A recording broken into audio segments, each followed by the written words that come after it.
Sold more than 50 million records in a career that started in the 70s, but first burst onto the music scene and rewrote the rulebook for women in rock and roll. She's Suzi Quatro, of course. At 75 years old, Suzi Quatro has finally reached the point in her life where she no longer feels the need to dodge the questions fans have asked for decades.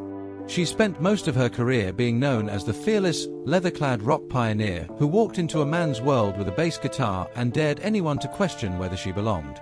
Born Susan K. Quatro on June 3, 1950, in Detroit, Michigan, Suzi grew up surrounded by music, raised in a household where rhythm and performance were as normal as breathing. Even as a teenager, she was already breaking the rules, forming the all-girl rock band The Pleasure Seekers with her sisters and proving early on that she wasn't built to sit quietly in the background. That fire carried her across the ocean when producer Mickey Most discovered her and brought her to the UK, where she exploded into fame in 1973 with Can the Can, a massive hit that turned her into an international sensation almost overnight. Throughout the 1970s, she became a symbol of rebellion and power, delivering smash songs like 48 Crash, Devil Gate Drive, and The Wild One, while her stage presence made it clear she wasn't pretending, she was the real deal. She didn't just sing rock music, she lived it, and her influence would later be credited by legends like Joan Jett, Debbie Harry, and Chrissie Hynde, who saw Suzi as proof that women could command the stage without asking permission. She even crossed into acting with her iconic leather Tuscadero role on Happy Days, giving American audiences a glimpse of the rock star charisma Europe already knew well. But for all her achievements, for all the years of relentless touring and decades of proving herself, one moment in her career has always carried a different kind of magic: her duet with Smokey frontman Chris Norman on the 1978 hit Stumblin'in. And now, looking back with the clarity that only time can bring, Suzi has finally opened up about what Chris really meant to her. She admits the connection between them was instant, natural, and rare in an industry filled with egos. According to Suzi, Chris was one of the easiest people she ever worked with, someone who didn't walk into the studio trying to dominate the moment. Instead, he brought warmth, humility, and a kind of quiet charm that made the entire collaboration feel effortless. She remembers laughing together in the studio, feeling an almost unbelievable chemistry in their voices, like the song had been waiting for them all along. What's shocking is that neither of them expected it to become anything huge, just another track, maybe a small success if they were lucky.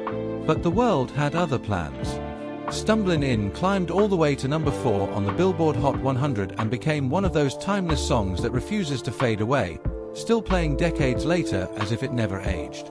Of course, the rumors followed them for years. Fans wanted to believe there was a secret romance behind the scenes, that the tenderness in their voices came from something deeper than music. Suzi doesn't deny the bond, but she finally makes it clear what it truly was: respect, friendship, and a rare artistic partnership. She says people love imagining scandal, but the truth is simpler and, in her eyes, even more meaningful.